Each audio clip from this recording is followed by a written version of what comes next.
Hi, this is Jack Stanley, and I figured I would do a little bedside conversation as I lie here with my knee and leg up in the air. Gives me something to do and takes away from the pain when I sit there and talk about some other stuff. So, I'd like to share a little history with you. We're going to look at the First and Second Continental Congresses. And it's an interesting thing because when they first got together, it was a very different kind of thing. The First Continental Congress we don't hear about too much. We often hear about the Second Continental Congress because that is the Congress that would produce the Declaration of Independence. And they met, of course, at the State House, which we now call Independence Hall. But the first gathering of the Congress, the First Continental Congress, was at Carpenter's Hall in Philadelphia. Now, today, if you go to Carpenter's Hall, it's a pretty wide expanse when you walk in because there's no rooms within it on that first floor. But in the early days, there were lots and lots and lots of rooms. And basically, the First Continental Congress was given a room. And this room was not that large. And if you walk in the front door of Carpenter's Hall and immediately go to the left, that's the location of the room. And it was warm.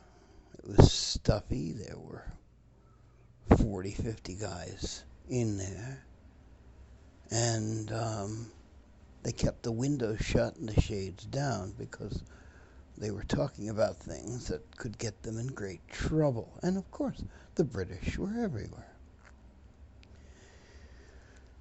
Well, as they sweltered through that, they finally decided to issue the Declaration of Writs and Grievances. And what this was basically saying this is what's wrong, and if it is not fixed, we're going to the next step, the next level. The author was John Adams. And they met there, and then eventually they broke up and planned to meet again. Their next meeting would be at the State House.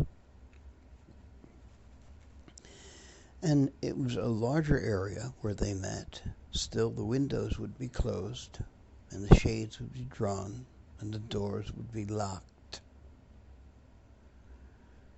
Now, what do you think it was like in there? Why don't we think about how it really was in 1776? You had a large group of men of various modes of cleanliness. And there is a big issue. Bathing wasn't a big thing in those days. And what you would do, you would wear several layers of clothes. And then you would spray yourself with a perfume of what sort, and perhaps use a little powder and whatever. But to be honest, a lot of these folks who hadn't bathed in 3 weeks, 4 weeks, 2 months, or whatever, were pretty ripe. And they smelled of things organic and unorganic. And so if you got a whole room full of these folks, can you imagine the absolute stench? And so they spent time running through the spring and into the summer of 1776, fighting, arguing. And also, the other thing is, you had several members that were somewhat not healthy enough to go running off. You had Stephen Hopkins, who was 69 in 1776, and you had Benjamin Franklin, who was 70. And so what they would do is toss and bring in the chamber pot for them. And of course, modesty wasn't a big thing in those days because you did have a three-holer nearby the Independence Hall, and of course, you'd all go in there and do your thing. Now, here's the thing that was also rather fascinating that we never talk about. They all had to use the bathroom. And they did use the outhouse that was near Independence Hall. I believe it was a 3 or 4 holer, if I recall correctly. Might be wrong on that.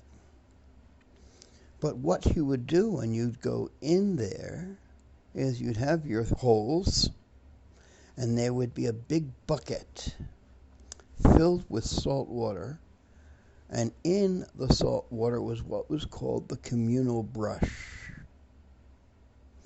And after you went in and did your business and took the many layers of clothes that some, I wouldn't be surprised, were stuck to you, you would do your business. Then you would clean yourself with the communal brush of the salt water. And then after you finished cleaning yourself, you'd stick the brush back into the salt water, get a rag, and dry yourself off as best as possible.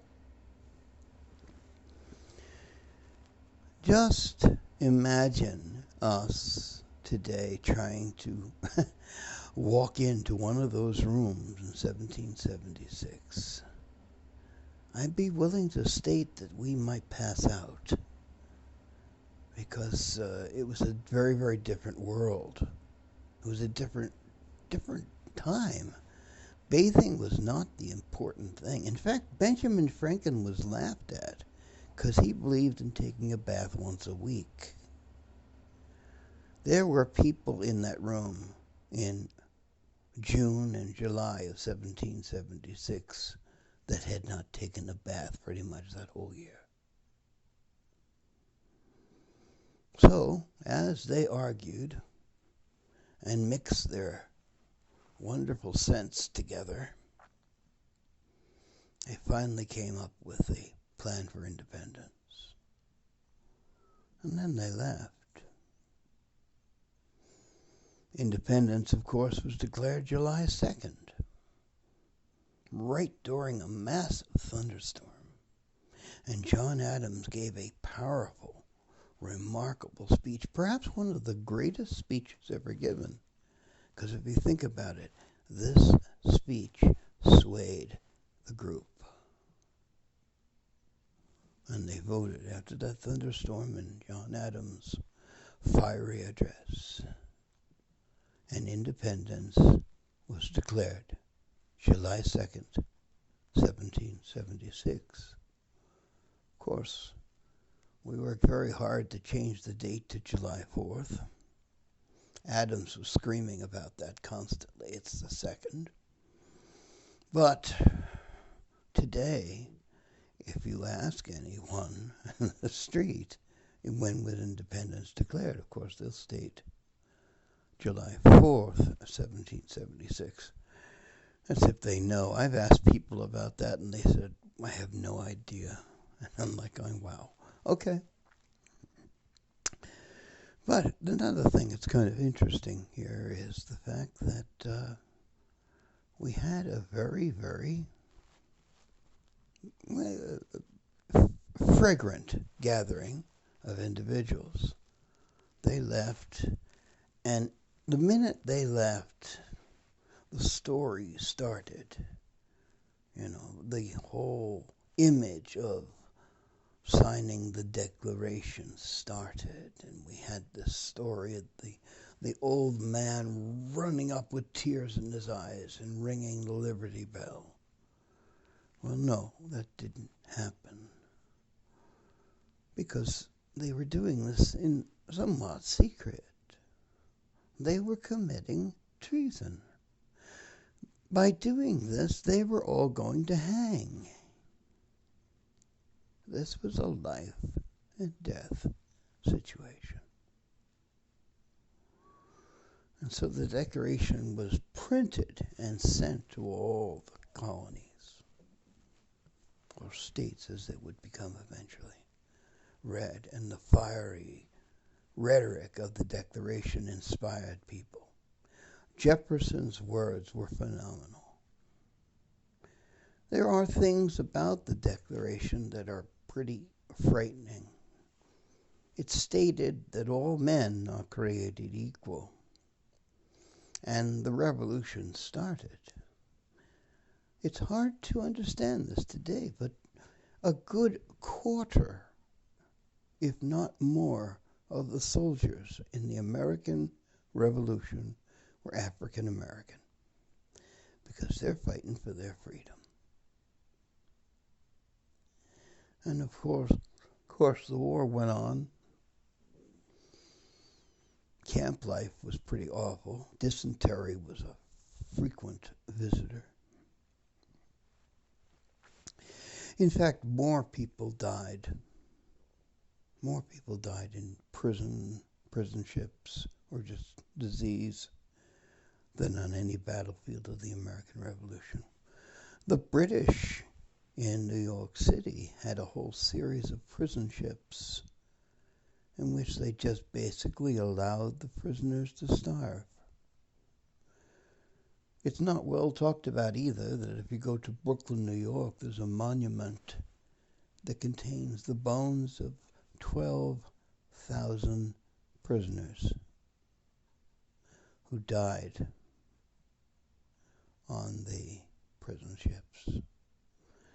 Not talked about much at all. Also in New York City, which is the first city to kind of really super reacted after like Massachusetts, Connecticut, immediately the army got drunk after hearing the Declaration, and they all charged down Broadway till they got to the Bowling Green. There was a massive statue in lead of King George III mounted, and they went in, toppled him, and chopped him up. In fact, they took the pieces of this lead statue and shipped them up to Connecticut and had thousands of bullets made from him so they could fire a little lead back at the king's troops. But just think about that period of time, 1775, 1776. The war, which there seemed to be no reason whatsoever for us to win it, was going. George Washington was the general-in-chief. The main spark plug in Congress was John Adams. The scribe was Thomas Jefferson. And then from that gathering, they started transversing the world, trying to get money, get support, get troops. And the three individuals who did the most in all of this, in those early days of the Revolution, if you think about it, George Washington, he gave up everything. John Adams and Benjamin Franklin. Those were the three powerhouses. And we got money for Congress, which is what we needed, and that was from the Netherlands, and that was due to the efforts of John Adams. George Washington asked not to have a salary, but just asked to be paid for his expenses, which turned out to be tremendous by the end of the war. And of course, Benjamin Franklin went to France, and there he created the American character. He went there with a coon cap on. He didn't know anything about the frontier, so he made it up. And of course, he was absolutely beloved. He didn't speak French well, so he slurred his words so it sounded better. And the women went nuts when he would slur his French. It's kind of an interesting thing when you think of all of these characters. All of these folks working together, although they hated each other, to create a country. And that would take a long, long, long time. time. And that's another talk, because there's a lot of things to talk about what was going on in the United States, or if you want to say in the colonies, during those early days of the Revolution, 1775 to 1776, Concord and Lexington, of course. And those were the first major battles. And then, of course, Boston. Boston became a great, great battlefield. And where General Warren, who was a good friend of John Adams, a wonderful doctor, was killed and severely mutilated by the British. He was bayoneted like 30 times. It was like pretty ghastly, as they fought up Breed's Hill in Boston. I think that's about enough. I've talked a while and jabbered on. And as I continue my bedside series with my foot in the air on history, thank you so much for listening, and all good wishes to you.